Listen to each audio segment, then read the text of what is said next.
It's Listen In with KNN, the sports sound of the district. Today, we welcome a former standout from the pro football ranks. He was drafted by the Denver Broncos in the 6th round of the 1986 NFL Draft. He would spend 9 seasons in the NFL, playing for the Broncos, the New York Giants, and the Indianapolis Colts.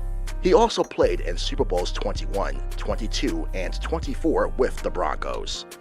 It was in the 1987 AFC title game where he caught this pass to send the game into overtime against the Cleveland Browns. Short of the first down at the 5, 3rd and 1.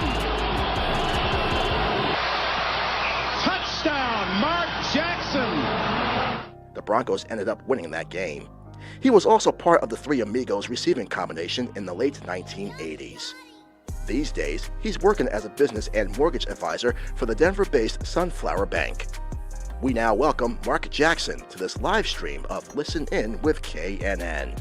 Here's your host, Kelsey Nicole Nelson.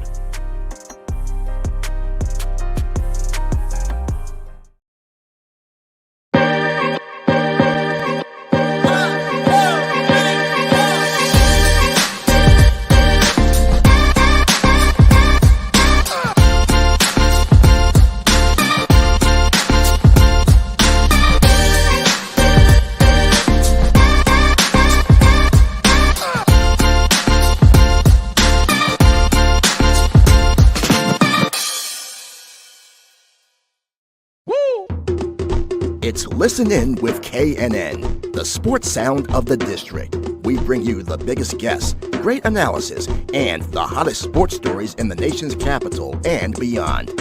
And we bring it to you live. Welcome to this live stream broadcast of Listen In with KNN. Here's your host, Kelsey Nicole Nelson.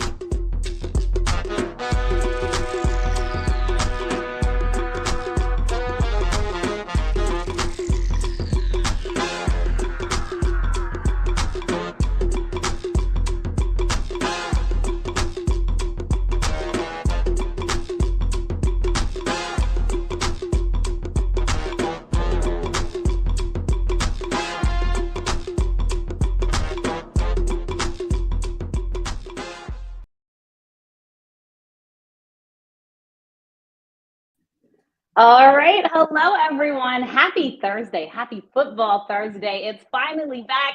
So excited for it. Even though I know some of you guys are complaining about the preseason, but nonetheless, look, it's football. You get a first look at some of these new guys. I know we probably won't see all the veteran players, but still looking at those guys trying to vie for a spot on the team. Truly one of the best times of the year, even though Kevin Durant doesn't want us to focus on football. We keep going back to basketball storylines. We're trying to figure out what's next for KD. Nonetheless, you guys, I'm so excited you're back with me. You might notice my voice is a little bit deeper. Happened in Las Vegas. Just came back from the National Association of Black Journalists Conference and National Association of Hispanic Journalists Conference. But don't be nosy, because what happens in Vegas, you guys know the rest. It stays in Vegas. So only those in Vegas know why my voice is gone. But I promise I was doing a lot of talking. But talking for a good reason. But nonetheless, I have enough of a voice today to bring on a special guest. As I said, it's football. So I had to bring in somebody that knows the game, that played the game, and played it at the top level. Joining me today is Mark Jackson, a former NFL wide receiver. As you heard in the intro, also a businessman now. So we're going to also be talking about the transition from football. It's going to be a fun show. Bring your questions, bring your comments. Once again, it feels good to be back. We have a great slate the entire month of August leading into September, because fall is right around the corner. But I'm so excited to welcome out. And so without further ado, please help me give a very warm welcome to Mark Jackson. Mark, how are you today? Thanks so much for joining me. I am awesome. Thanks for having me. It's my pleasure. It's an honor to meet you. How are you doing? How are you feeling right now? Life is good. I had a pretty full day today. Of course, the Cowboys are in town to play my Denver Broncos, my team. I own the team now, by the way. I'm not sure if you saw the press conference. I did see your face on it. Yeah. I was going to say something that may have been. I wanted to hear it. You got us laughing, Mark. See, now you got to finish. You can't start the joke and not finish. I'm censoring myself. We're just getting started, so I don't want to start off the show. I'll bring it up towards the middle, then I feel a little more comfortable with you of what I can say and do, right? So, So a friend of mine was speaking today. I went to check her out. She's speaking for a company called Vistar. It supplies a lot of vending materials for conferences and stuff. The big Gaylord Hotel. So my day has been pretty full, knowing that I had an opportunity to speak with you today at 4:00 Mountain Standard Time. So I'm not sure if this is evergreen, or are we live now, or are we gonna go on later? Oh, Mark, we're live. People are watching us. They're tuning into us live. Everything we're saying, it's unedited. Oh, let's start over then. This is unscripted. Take two. We're ready to take two. No, I'm excited for that. And as you said, let's start with that big news. The Denver Broncos. If you haven't been on social media today, or you haven't been watching the news, you might not have heard yet, but there's a new team president. Damani Leach was named the team's president just a couple hours ago. Owner and CEO Greg Pinner made the announcement. Why don't we start there, Marcus? That was pretty big news. He's now the third Black president right now that we have in the National Football League, which I think is huge news because Richard Lapchek just came out with grades for sports leagues. And right now, the NBA got an A+. More than half of the NBA's coaches are Black. Well, we know the NFL has been slowly trickling along. So I'd love to just get your thoughts and feedback and what you thought when you first heard the news. Wow. All of a sudden, that was going to be my remark, but thank you for breaking that news. That the Broncos, I lead you in, Mark. I lead you in. The Broncos all of a sudden have a little more color in the organization. So, it's been a pretty wild ride. I think everybody here in Colorado and everybody in Broncos country was optimistic about the switch. We got a new quarterback. We got a new head coach. New ownership, and the only question mark or the last blank to be filled in was the ownership blank. And literally earlier this week, they were able to seal that deal with the NFL, I believe, just yesterday. And Greg Pinner, as you said, wasted no time and announcing 24 hours later his second day on the job. Which you go from Joe Ellis to Damani Leach, and I'm sure there's going to be a lot more information found out about Damani Leach, but I'm Googling and I'm searching, and I haven't heard a press conference from him yet, but it's exciting. I mean, with Melody Hobbs and Condoleezza Rice, and it's a huge ownership group. 3 African Americans, by the way, on that ownership group as well. We don't know the percentages yet, but still 3 African Americans on that ownership group. So it doesn't matter the percentages. It really doesn't to me. Just to acknowledge, Black people's participation in the sport and building the sport. It's always been a good old boys network. And, sometimes you learn it the hard way. It's a business. And that's the thing that I'm referring to. And when you understand that, you can move forward. A lot of times in athletics, we get that, we're family, we're team. And then you get these discrepancies that happen. You're like, wait a minute, I thought we were family. And a family feeling, right? Yeah. But that happens everywhere. It's not just in the NFL. It's all across the board. I'm just happy. It's a good day, I think, in Bronco land. There was a good practice today. Everybody's excited about the game Sunday night, although it's a preseason game. Usually, who cares about preseason? Mark, we get excited for preseason. Some of us do. We just want football, Mark. That's all. I love it. But excited about all the changes. And Mark, I keep it real on this show. So as we talked about, we talked about it. Denver is a little bit more colorful now, right? A little bit more melanin, a little bit of mine and your shades now in Denver, Colorado. But all that to say, I looked at the post when it was announced, and interestingly enough, a lot of fans just commented diversity hire. So as you just said, I think a lot of fans have to do more research on Damani, obviously seeing his background, international background, by the way. But, as we talk and move forward about the NFL and, the Rooney Rule, that's been a big discussion.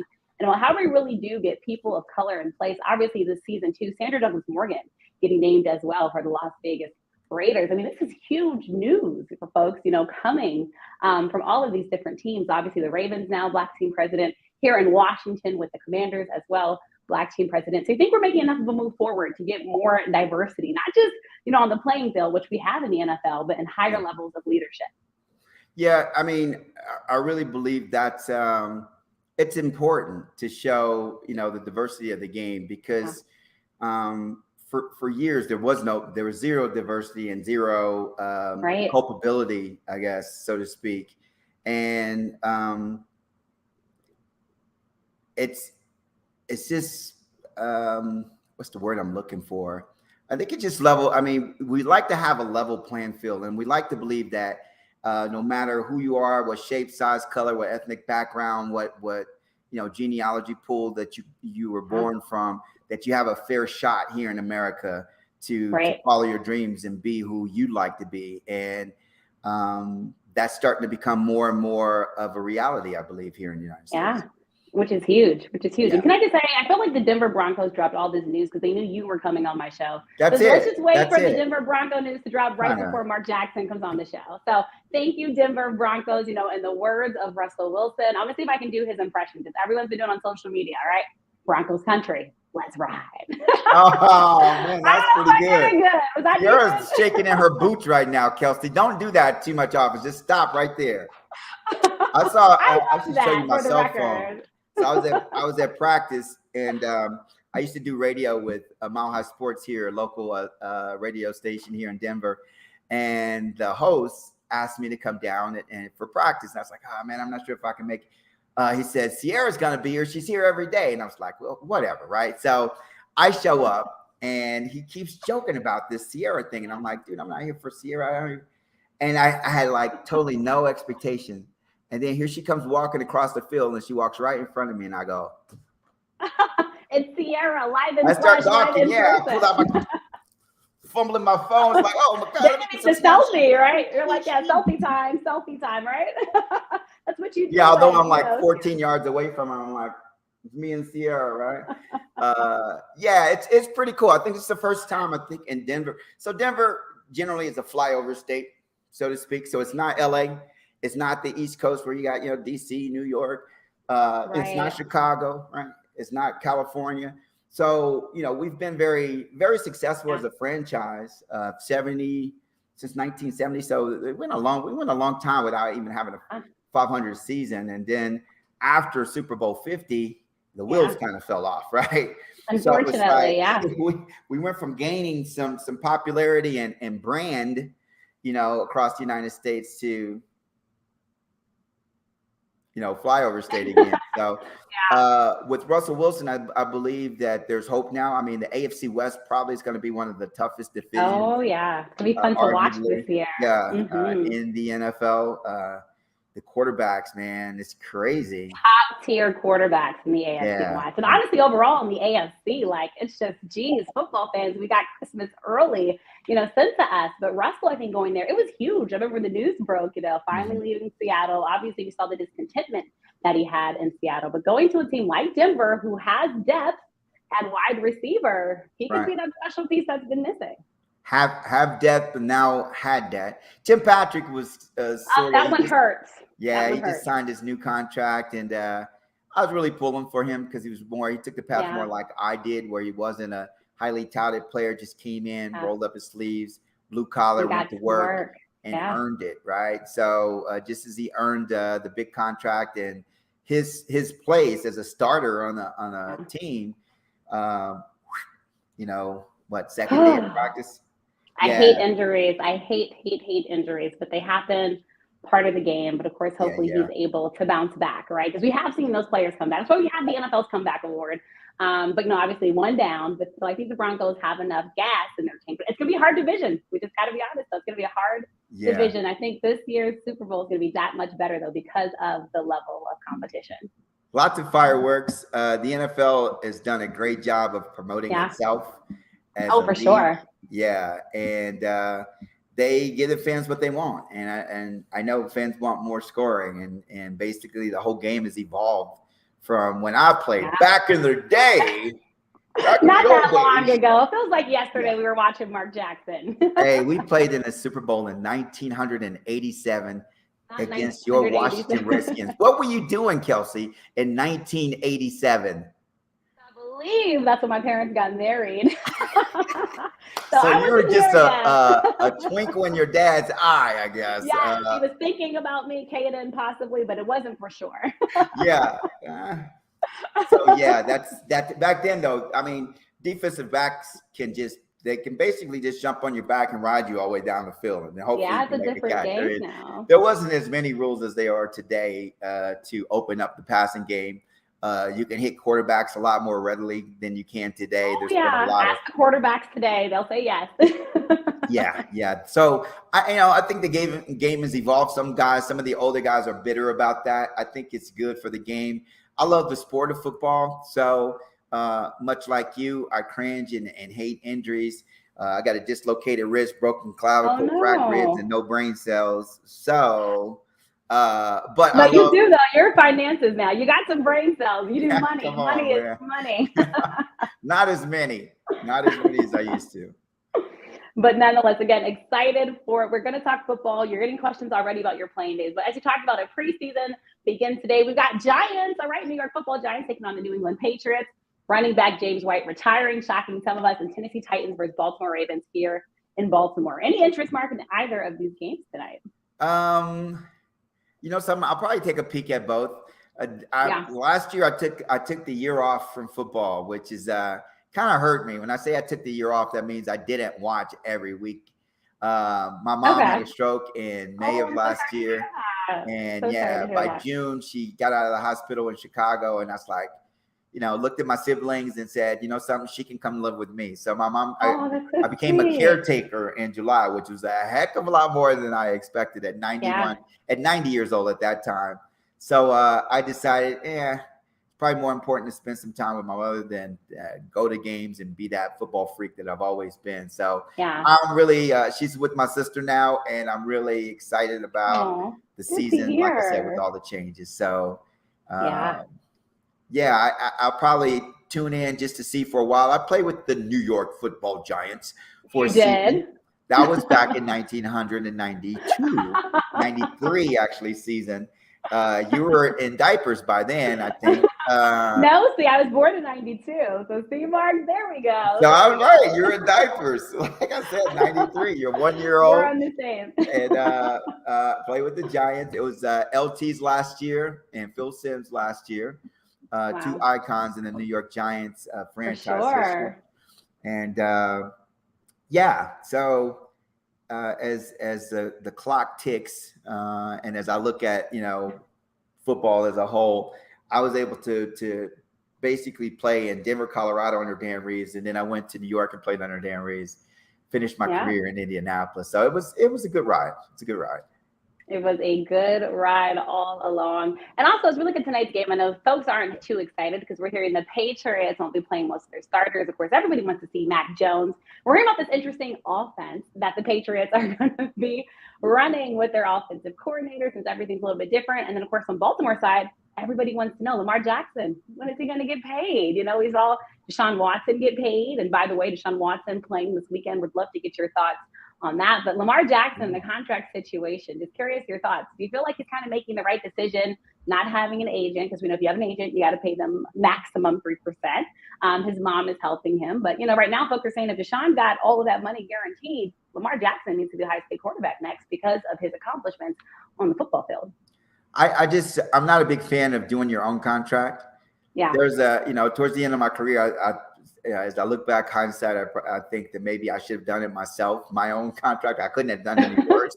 But for a high-profile guy like Lamar Jackson, here's the problem with doing your own contract: is negotiations are negotiations. So you're not supposed to make friends at negotiations. Oh no, it's business. So if you're doing it, or you got your mom doing it, or you got your Uncle Joe doing it, there could be feelings that come up that don't come in a professional environment. And here's the deal: if I'm going to buy a house, I guess I can buy it myself and do do the contract, or I can hire a professional to do it. I can cut my own hair, or I can hire a professional. Right. I mean, 3%, and at the end of the day, is on the high side. I'm sure somebody for 1% or even 2% would negotiate Lamar Jackson's contract and make him much more money than he's spending, the difference in what he's spending on and hiring that person or that franchise or that firm.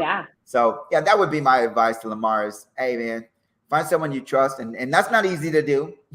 It's not, because when you have a lot of money, sometimes the wrong people come around you. I'm sure you know this from your football career. Right. So you're right. It's tough. It's hard. And that's why I get, his mom is helping him. But as you said, sometimes you just want somebody that went to school for that job, knows the job well, because he does deserve Right. to get paid. I think Baltimore does want to do right by him, though, which is the positive for Lamar Jackson, because they know how significant, he Right. is. When you look at that team, it runs around Lamar, number 8, they trust. And Mark, going forward, another Black quarterback that I want to talk with you about, Sean Watson. Lots of questions, obviously, around him and everything going on legally. We heard the decision from the judge, but he will be playing, at least that we're hearing right now, in the preseason game on Saturday. Now, see, So, I was not aware. That's breaking news to me. I heard that the judgment was passed down, but the NFL was still reviewing. Yep, correct. What the Correct. final penalty is going to be, and I think it was Adam Schefter was speaking with a couple of guys here locally. He said it could be as bad as the year off for. That's what a lot of rumors Sean are pointing to right now. Yeah, so I mean, for him just to get on the field, I'm sure he's like, once again, a lot of people have that mindset of, oh, it's just, preseason. I always loved preseason. Even in my veteran years 6, 7, 8, 9, I like just going out and being on the field. So I'm sure Deshaun, after going through everything that he's gone through, just to be able to suit up, get on the field, make a couple throws, get hit. Ouch. Believe it or not. But it has to happen. Yeah, we love getting hit. Football players enjoy that part of the game. Oh, you have to play the game. You better love getting hit, all right? Unless you're Tom Brady and they be protected. You love getting hit. We love you, though, Tom. We love you, though. But, okay, so preseason football, once again, it's here. We'll be looking at it. You already had some love from Chicago. This is the hometown, by the way, right, Mark? Yes, ma'am. So growing up City, in Cook County Hospital, baby, represent. There we go. So let's talk about it. Growing up in Chicago, what kind of first enabled you? I think I know this answer, but first enabled you to pick up a football? I'm the youngest in my family of 5. My oldest sister was born in January of 1950, right? So even longer, older than me, right? So 16 years later, my sister was born in May of 1951. 19 months later, my brother was born in September of 1952. Okay. 19 months later, my other brother was born in April of 1953. Okay.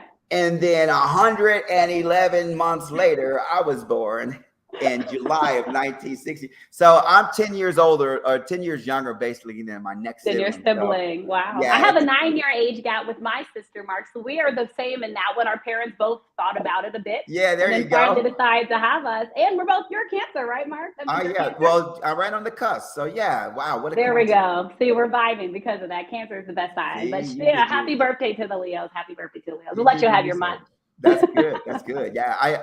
I always looked at football. Football was my way that I can actually participate with my older brothers and cousins and all the people in the hood, right? So I love playing football. I was always the last one picked. I was always the runt of the litter. But again, I would be diving for balls in the street in Chicago because I just wanted to be able to play, right? And you love the game. Yeah. I love the game. Not so much with basketball. Basketball season rolled around. Seemed like every time I took a shot, it went the opposite direction. So, man. So probably not the sport to play. being the short guy, yeah. And when they start throwing curves in baseball, I had to give up that sport. It's like, swing and a miss. So, yeah, I just gravitated. I think nowadays, Kelsey, when you think about all these parents that are putting their kids in like 6, 7, 8 different sports, and they want them to be, professionals, and they're taking them to the camps, and they're spending thousands and thousands and thousands of dollars. I think I was blessed to kind of figure out I love football. That's what I love, and I stuck with it. And it took me a while to get good at it, but it worked. Yeah, but that's good. You're right, because some parents put their kids in all these different sports. I played a bunch of different sports, just to try to get a feel for what they like. I think it can be good because you can learn different skills from different sports. But as you said, it's expensive now, especially AAU sports. Like you got to have a lot of dinero, right? Not everybody has that, So the fact that you found football, love football, it carried you all the way to Purdue University, by the way, to go on and play football, which, Mark, we have a lot to talk about because the Big Ten, they've been doing some changes. I'm sure that you've seen as of late. So, Big 18, how many teams are in the Big Ten now? And, Maryland, Purdue. I would love to get your thoughts on that. So first, we hear about the new schools joining the Big Ten and the expansion. And then most recently, no longer on ESPN. Big Ten. So, I mean, we're hearing all of these. I don't know if you heard that news. I don't know if I'm I breaking did that to not. you. See, I'm getting all kind of news from you. Well. I'm going to listen to your show more often. See, Mark, I make sure people are informed. So now Wow. instead of ESPN, Fox, NBC, and CBS are actually going to split the conference's games. How they'll be split is not determined yet. But we'll just love to get your thoughts on the Big Ten, this expansion, and kind of what we're seeing in college sports now with the NIL. Obviously, that's blowing up, athletes being able to make money off their name, image, and likeness. And then also just what we see with these powerhouse conferences, obviously SEC, now the Big Ten just continuing to grow. And we're looking at the other conferences kind of left on the outside of the cusp. I think it's sad. I'm not sure how it all transpires, but it looks like there may just be like 3 conferences and everybody else is just left out. I know here in Colorado, they're really hurting. A lot of their receiving. I know their receiving core. One of my old friends played with the Green Bay Packers, was Walter Stanley. Yeah. His son Dimitri was playing at CU, and he left for the NIL. Right. A lot of players are leaving from the smaller schools, and then you see, no more Pac-12 basically. When this thing all it got shakes like out. broken up. Yeah, this was huge. This was. It's kind of. I don't know if it increases competition or the value, or I don't know. I don't know if I'm going to use the word value, but I'm not sure how much players are going to benefit from it. Now we think they're going to benefit monetarily. Of course, money speaks in this conference. And in college sports, let's be honest, money is the name of the game. Yeah, and I mean, in my experience, I really don't think that. I really don't think it's going to make that big of an impact on a person's life, to be honest with you. To make a $50,000 or even $100,000 paycheck for being a college athlete. At 59, I'm starting to realize that, my rookie year, I made $60,000. I thought I was rich. I made $60,000 on my rookie contract. I've made it. Yeah, it was gone by February of that year. I mean, we even went to the Super Bowl that year. So 5 or 6 weeks later, all that money was gone. And it's not because of the amount of money. It's because of the financial literacy that a lot of players do not have, right? And that's where I feel like, this whole idea of paying the players is not a bad thing. But let's educate the players on how to use that money, right? I love that, because you're right. You can give somebody $1 million, or what's the saying? You can give somebody fish, right? Or you can teach them how to fish, right? So they are able to kind of have that longevity. So I do think that's huge, because finances aren't taught in most schools, right? So if your parents maybe didn't have that knowledge, you kind of have to learn it yourself, and you kind of go through a lot of bad schemes before you kind of get on the right path. Trial and error is the way that most people learn about finances. And again, it's not taught in grade school, middle school, high school, and not even in some colleges to the extent that all the different moving parts that happens in your finance. I know as a rookie, I graduated from Purdue, so I had a degree in my hand, and I thought I was pretty smart. You are smart, Mark. as Americans, as human beings, I think human beings have an innate fear of money, and it's a weird fear that I don't want to lose it. Right. So again, that's just the mindset. And if you didn't have dinner at the right dinner table, you probably perpetuated that mindset. And of course, what you think about, you bring about. So a lot of people that fear losing it, what do? They lose it. So they do. And it's unfortunate because it happens so much. And I'm assuming this is what got you into finances, right, Mark? After your playing career. Yeah, it was so, it was so, disheartening to continue to make more money, but you're still living like check to check, or you're still kind of you don't feel like you're getting ahead, right?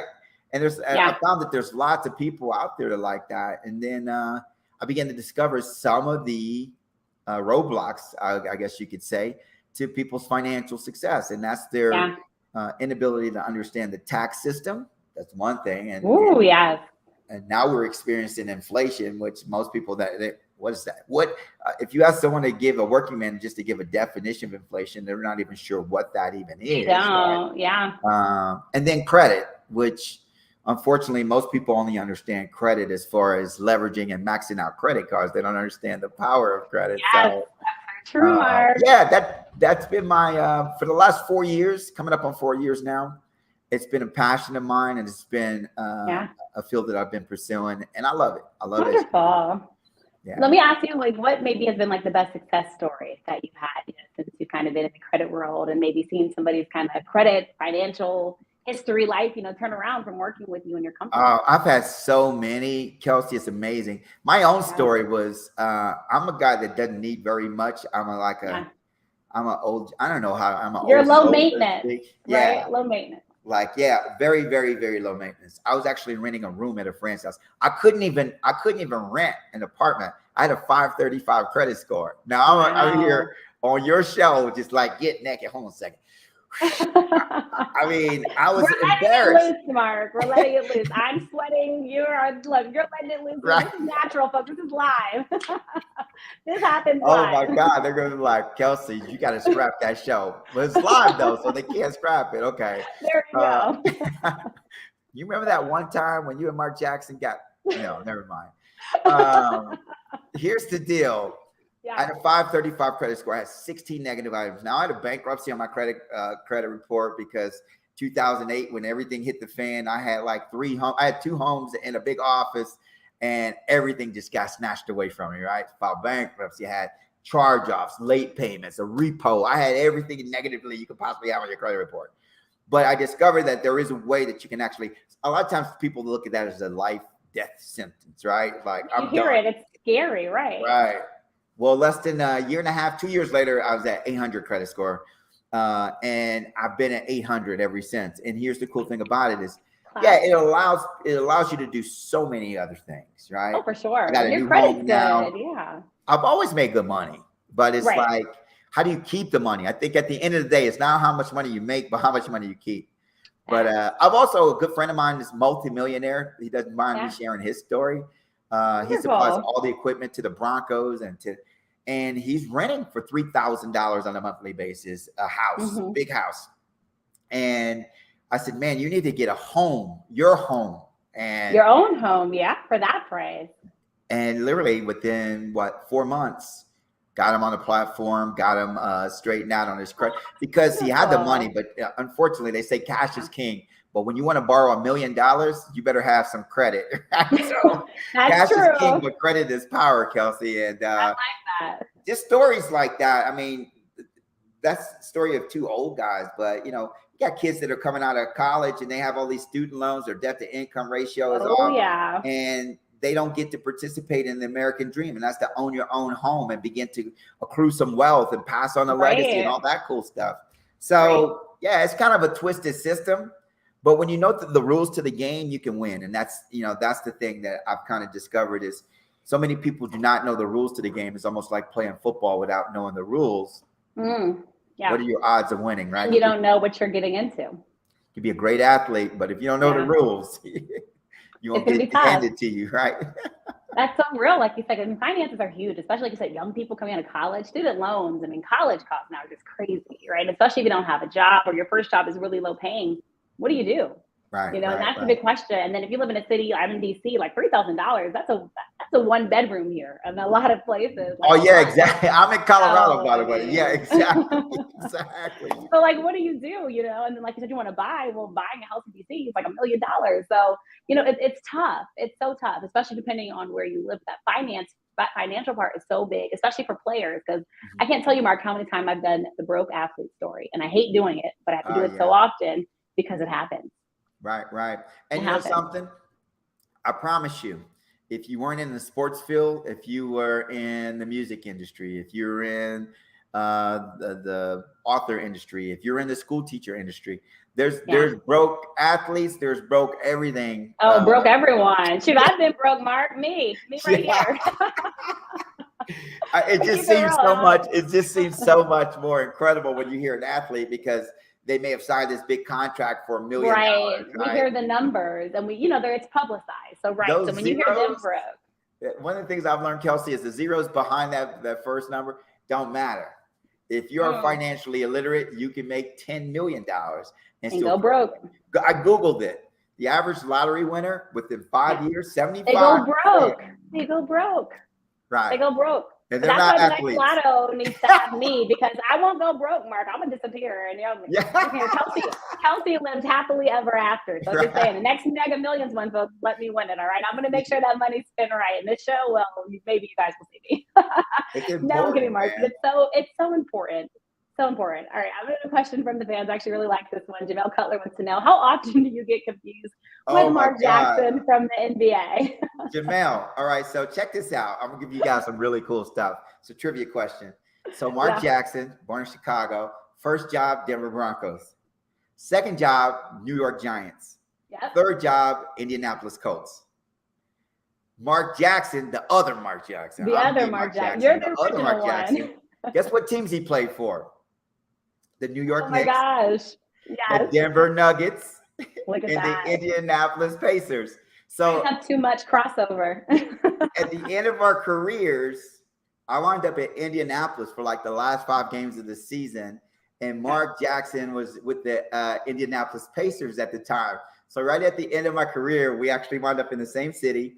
And we did a little spread for the Indianapolis, whatever the name of their newspaper is. And it was called Double Vision. He had on a football helmet and I had a basketball under my arm, and it was pretty cool. That was the only time I met Mark Jackson. It was very brief. When I went to play with the New York Giants, actually, Madison Square Garden they invited me to a game. They did a little spliff before they started the next game, where I was walking around the corridor. MC Light was there, and all these. Oh, like, nice. There's Mark Jackson. There's Mark Jackson. I thought they were talking about me, right? Oh man, I'm sorry, Mark. You're still the original Mark. After doing this show today with you, I know my ratings on Google search are going to go up tremendously. There we go. People are going to know the real Mark Jackson. The real, that's what I should put, the real Mark Jackson. Real Mark Jackson. That's why my social media name is The Real K. Nelson. I saw that. The Mark, they're not me, all right? The original. So people just have to know. I saw one, Kelsey. Oh my God. I know you have too. Oh my gosh, yeah. Captain Morgan stands with some lingerie on. I'm like, oh well, really? that's definitely not me. Definitely not me, Kelsey Nelson. All right, folks. That's why I go with my full name, Kelsey Nicole Nelson, because not every Kelsey is good Kelsey. So we'll just put that there, Mark. I can't believe where this conversation is going. You're moderating. I am moderating. It's your fault. Question from the fan. It is my fault. Sorry, but we have fun on this show, Mark. Another question from the fans. Chris Pompey, we're gonna get to your playing career. He wants to know, did Mark ever play a game in Philly at the old Veterans Stadium? Obviously, he's a Philadelphia Eagles fan, so he wants to see if you did anything with Fly Eagles Fly. Yes, I did. I believe was that my rookie year? I think it was my rookie year. We played the NFC East. And I'm not sure if he knows the story behind the old Veterans Stadium, but the locker room and the training room and the showers, there was a little story behind that. So I'm not sure if I can share that story on this. Maybe. Oh, Mark, you can't tease us, Mark. If you ever have me back on your show, so this is some incentive to get that story. I'll actually share with you that story of my rookie year and playing in the old Veterans Stadium, because you got to understand that thing was settling. So a lot of the doors and a lot of the rooms that separated other rooms. Well, anyway, there's a story behind that. Chris is adding. He said bad turf. He said rats. Is he on the right track? Is he on the right track, Mark? No, it wasn't rat tones. It had to do with cheerleaders. Oh man. Okay, so we have to hear that one. We're gonna have Mark Jackson back. He's gonna be my first repeat guest for that reason, because we need the rest of that story. I'm getting so much I got another question from the audience. When you played, do you remember your win and loss record against the Steelers? So look, everybody's showing their fandom. He wants to know how many games. Did we beat the Steelers? So growing up, I grew up in the 70s and early 80s.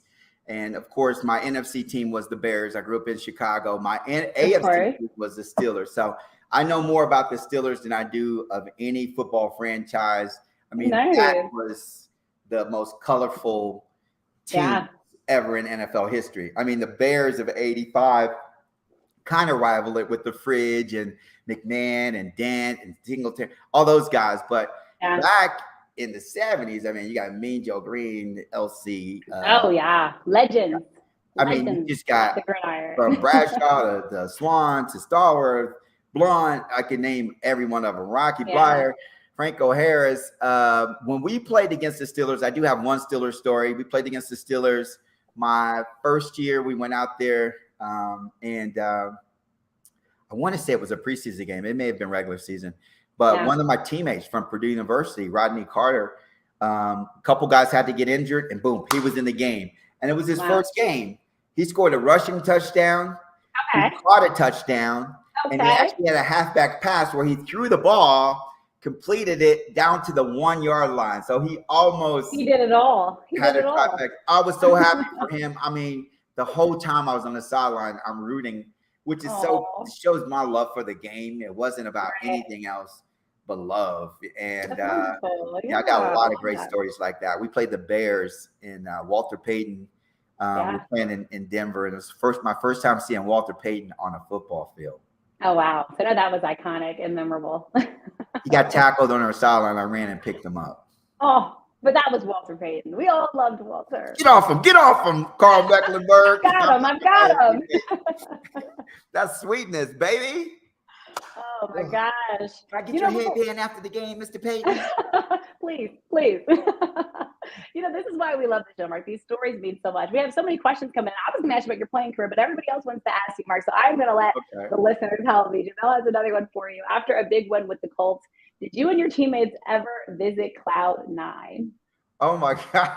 I don't remember. That is a good question. That was a really strange year, man, because I got to tell you, I led the New York Giants in receiving yards. I was first on the team in receptions. I was second on the team in touchdowns, and they cut me. So my head was just in a gaze. I was in a cloud. I was really in a funk because I didn't understand it. I thought it was based on performance. I'm doing everything, coach. Like, what do you mean? Right. Yeah. So by the time I got to Indianapolis, it was Marshall Faulk's rookie year. It was about the end. It was, I think, week 8, something like that, week 7. Yeah. And I was just out of it. I became kind of a recluse. I would just go to practice. I got up to like 208 pounds. I had never been that big. Wow. I was yoked, man. My muscles was big. I was usually 180 to 190. Okay, you averaged around the 180 mark. Yeah. So yeah. That's pretty significant. I don't remember Cloud 9. I probably did venture there though. I'm sure. Oh my gosh. All right. So we're talking about obviously your playing days. So we got to talk about the 3 Amigos. I want to talk with you about that, Mark. Obviously iconic. And I really also want to get your thoughts on wide receivers in today's game. We've had one of your fellow teammates on, Vance Johnson, on the show, but to hear from you, Mark, about the 3 Amigos playing. We had Vance. Vance was great. Just like you. No. We wanted to hear about the glory that you guys had as 3 Amigos. Gosh. So it was actually in that game that I referenced earlier. We're playing the Chicago Bears. It's Monday Night Football, 1987. We're in Denver. Yeah. They're pretty much getting ready to ice the game. They're on our 3 yard line. They scored a touchdown. The game's over. They bring in the fridge. Yeah. And that's when they were lining him up in the background. Handed off the fridge. He fumbles on the 2 yard line. We drive the length of the field and score, and we win the game. And Vance scored in that game. Ricky scored a touchdown in that game, and I scored a touchdown in the game. How beautiful is that? All of you all. It was, and as the saying goes, so if you had Vance on, you know that he is the ultimate embellisher / creator. He has a poetic license in everything that he says and does. I'm going to tell him that, and he won't deny it. He's probably laughing right now if he's listening. Actually, I just talked to him or texted him earlier. But yeah, it was so strange, Kelsey. I got to tell the story. So we win that game, and I think we're on the road the next 2 weeks, if not 3 weeks. But when we come back, the players always get there a couple hours early, especially if you are like receiver or kick return. Right. And I'm pulling into the stadium, and there's usually somebody scalping some tickets, but there's not a lot of people around. Okay. And this time, instead of ticket scalpers, I see people selling sombreros. Oh, wow. And I'm like, what the hell? Why in the hell are they selling sombreros? I know where this is going. Yeah, I did it. I'm a football player, right? You can't learn me no knowledge. I didn't put 2 and 2 together, and literally we came out, we warmed up like we always do, and there's maybe like 4,000 or 5,000 people in the stands. We go back in and we come back out as a team. Now there's Yeah. 76,000 people in the stands, and people have sombreros. They have these cutout signs with 3 Amigos, and it is on. The rest of the season is absolutely bonkers. 3 Amigos. It became kind of a cultish thing, and even to this day, people still refer to me, "Hey, amigo." I'll be at the grocery store. "Hey, amigo." I'm like, wow. Amazing. I love that Amigos. story. And it's sort of 3 Amigos. I mean, going back to you being drafted by the Denver Broncos, round six, pick 161, 1986 draft. Could you have even imagined, Mark, that your career, your NFL career, could have became what it was? Nah, I don't think I even really had that as a goal. So I was a second pick in the 6th round. The first pick was Orson Mobley, who's my twin brother. And I say that tongue in cheek. He's like 6'6", 260 back then. He was like huge. Oh my gosh. Yeah. But we've been best friends forever. And funny story as to draft day, I was at IU with a bunch of other draft picks from this agent that we had. And all the first round guys, all the high pick guys were at another house. And me and this other guy was at the hotel. Long and short is, during the draft back then, they didn't film it. They would go like 12, 13 rounds. But literally, I get a call on the phone at the hotel. "Hey, put on your boots. You're going to Green Bay." It's an old friend of mine who referred me to this agent. He goes, "No, you got a call from the Denver Broncos. Write down this number." And I'm like, okay. Oh, wow. Yeah. I didn't write down the number. I thought he was pulling my leg. No. So I didn't call the Denver Broncos. Oh, no. About 4 hours later, my agent and all the other guys came over to the hotel and says, "So what's going on? When you going to Denver?" And I was like, "Oh no, you serious?" Denver? He goes, "Yeah, you got drafted in the 6th round." I didn't even know it. Wow. And I called and the phone just kept ringing. I mean, like 6 or 7 rings. And I'm thinking, does Denver Broncos not have a voicemail machine or whatever? and literally, I was about to hang up, but who listens to a phone for 8 rings? Oh yeah, especially not now. I'm a desperate, like, did I really get drafted guy, right? So I'm still listening, and then on the 8th ring, someone picks up the phone. "Hello, Jenny and Carrie," or "Hello, Denver Broncos. This is Jenny and Carrie. How can I help you?" Wow. So at the precise time that I was calling, their player rep lady had left. They left 2 hours earlier, but she had one piece of some document that she needed to grab. So she came back to the office. Look at that. The time I was calling, she hooked me up with a ticket. Back in the day, you had to actually go get tickets. They had to FedEx them to you. Wow. That's how you know a little bit ago, Mark. So you don't know nothing about that, right? So you had to go. She's like, "What?" That's just a lot of work. Right now, I'm about to say, "You need something, Mark? I'll send it to you. I got you." Yeah, right, exactly. But yeah, God's like looked out for me so many times, man. We can do like 15 shows. And I still have more stories like that. That is amazing, Mark. I've just been blessed. And I knew my career.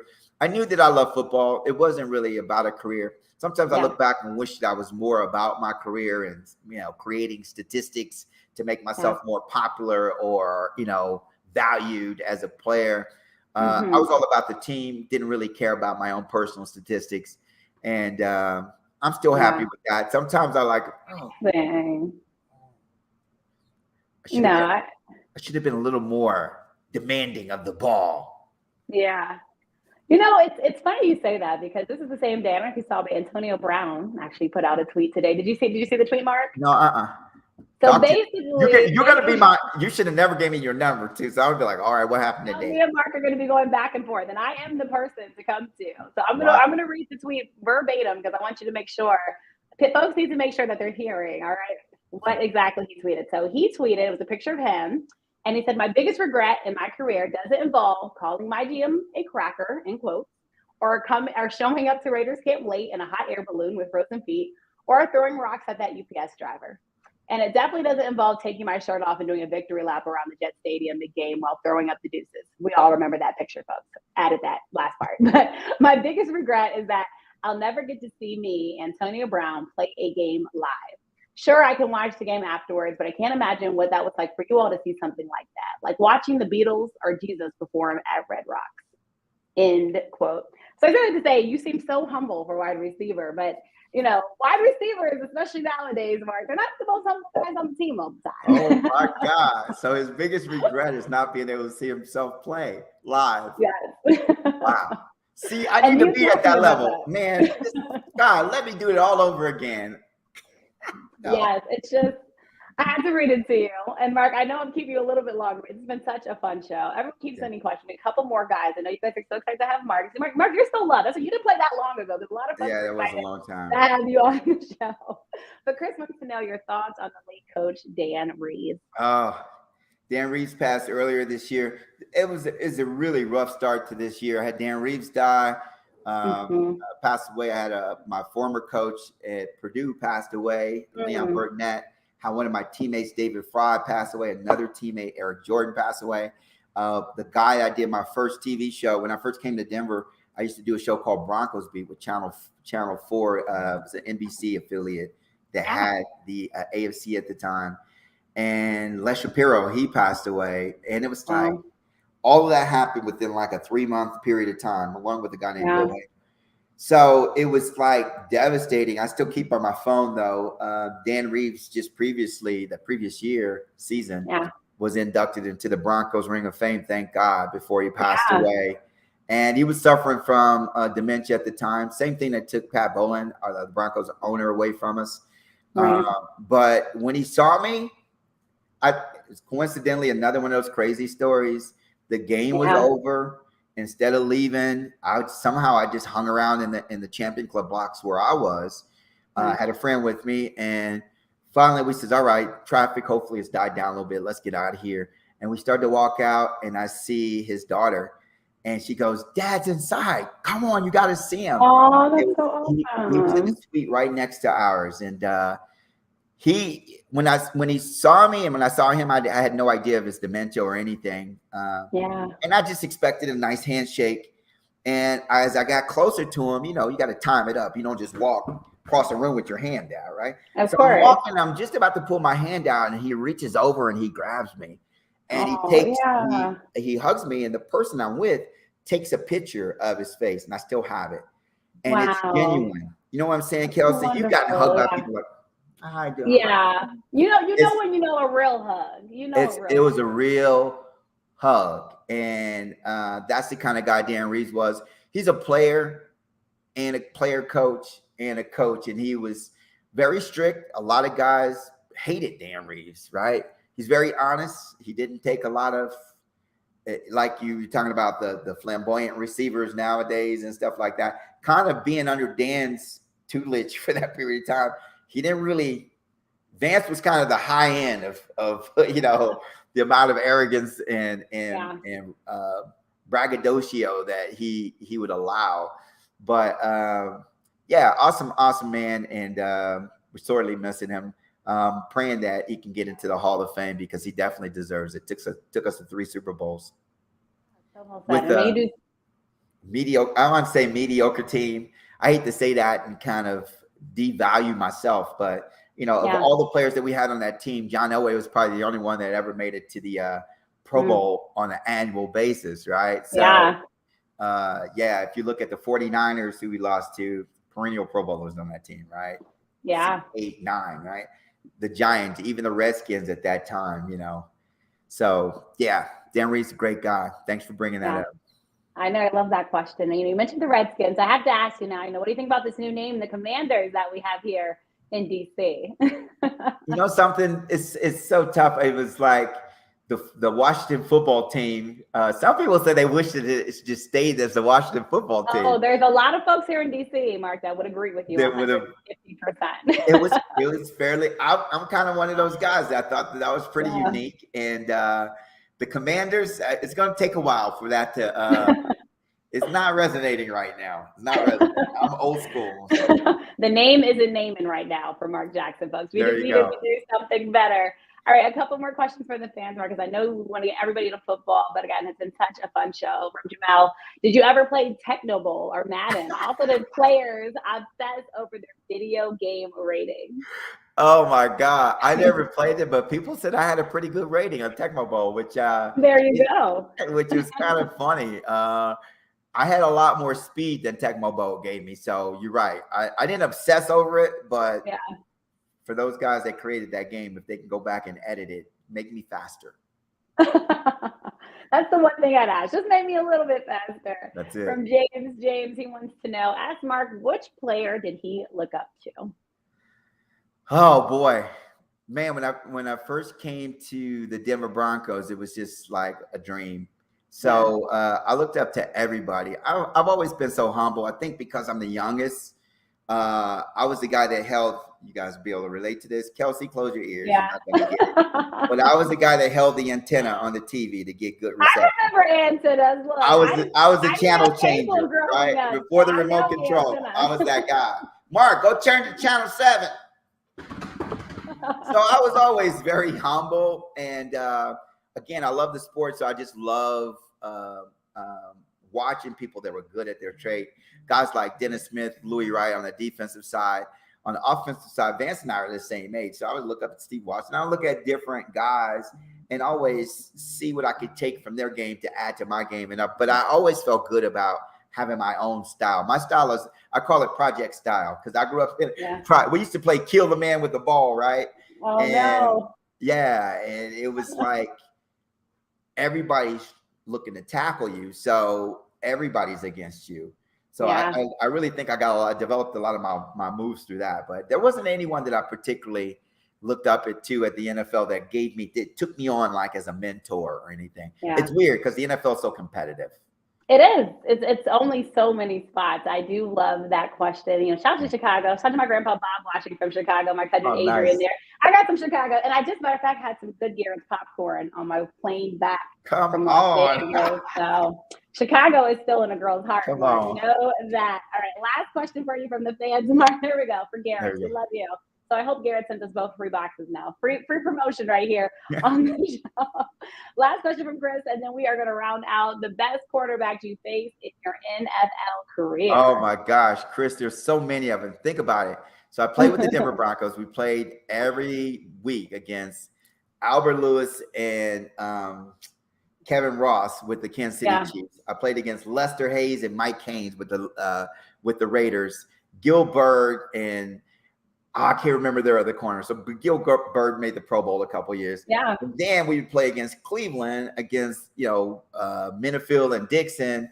And I just played against so many. I probably would say one of the most impressive cornerbacks I ever played against was someone that most people probably don't even know, and that's Albert Lewis from the Kansas City Chiefs. Yeah. I think he made the Pro Bowl a couple of times, but again, because he played in a smaller market like Kansas, just like me playing in Denver, I think a lot of us were overlooked, but he made the Pro Bowl. Here's the thing about Albert Lewis, and I'm telling you, this is not a joke. His arms were at least 14 feet long. I mean, he can reach you. I would beat him on a pass play, and I know that I passed him. I can't even hear his footsteps anymore. And then I see the ball coming, and all of a sudden I see this big black hand. The SWAT. I have to go back and watch the film to even believe it. I'm like, how did that guy? He had incredible catch-up speed. Yeah. He was very deceptive. He was one of those long, lanky cornerbacks, kind of a throwback to the 70s cornerbacks, the Mel Blunts of the world. Oh, yeah. I love that. I absolutely love that. We're about to get you to preseason football, Mark. You know what? You did play for the Giants, so I just got to ask you, Danny Dimes, Daniel Jones, quarterback of the future. Come on, man. You know something?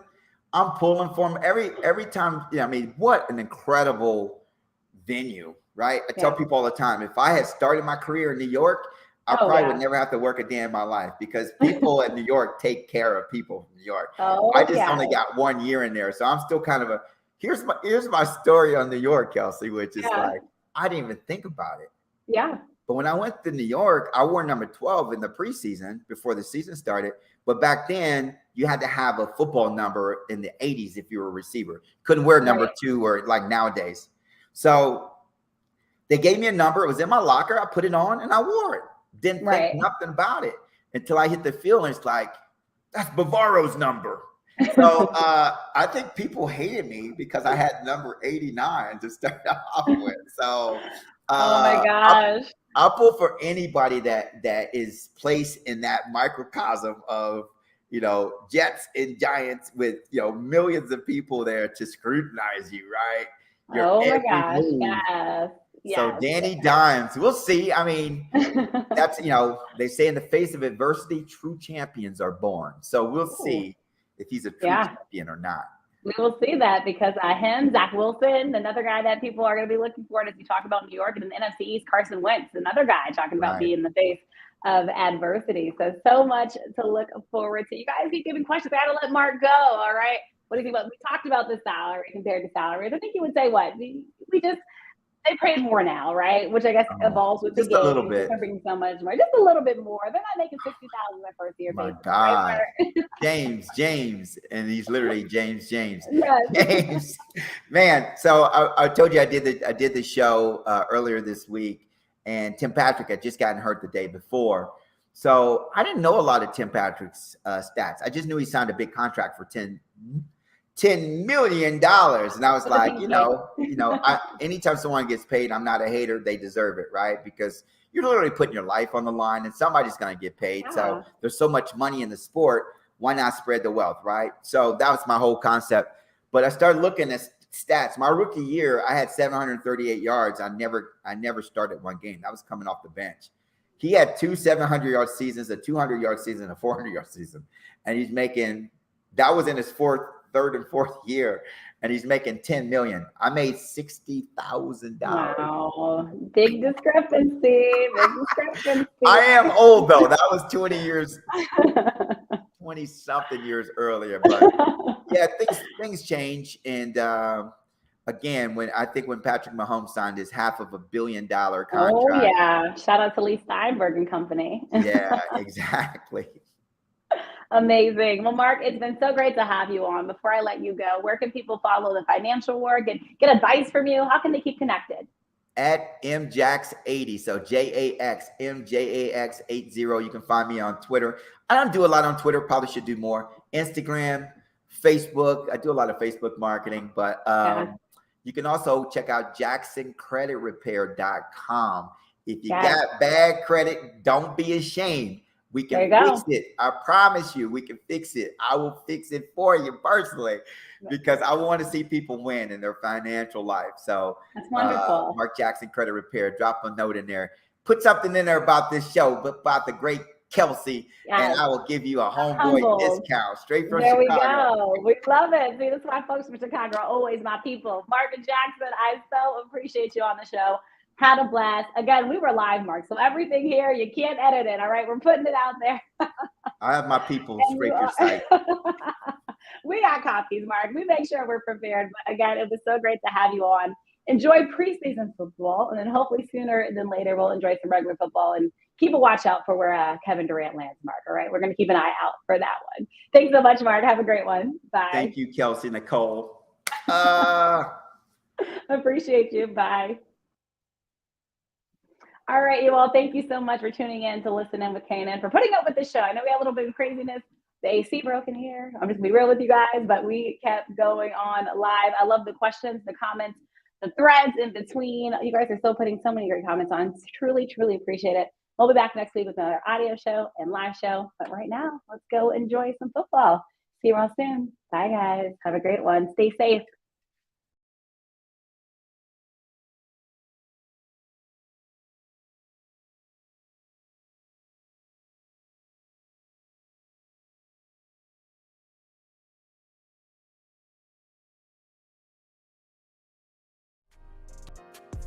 Follow Kelsey on social media at The Real K Nelson.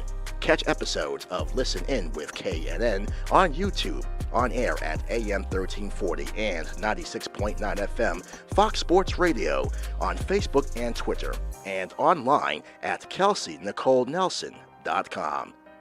Thank you for watching this live stream broadcast of Listen In with KNN.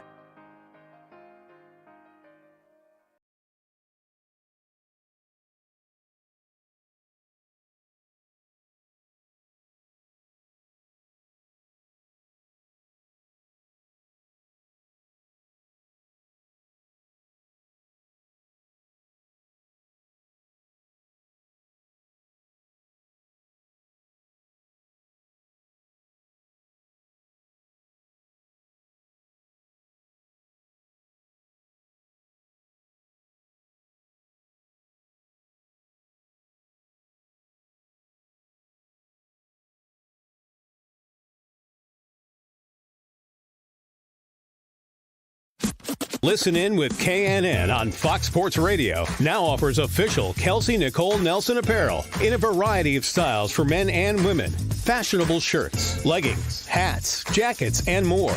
Order now and get 15% off and free shipping. Just enter promo code KNN. Get your Listen In with KNN wearables today. And check out Listen In with KNN on Fox Sports Radio with Kelsey Nicole Nelson.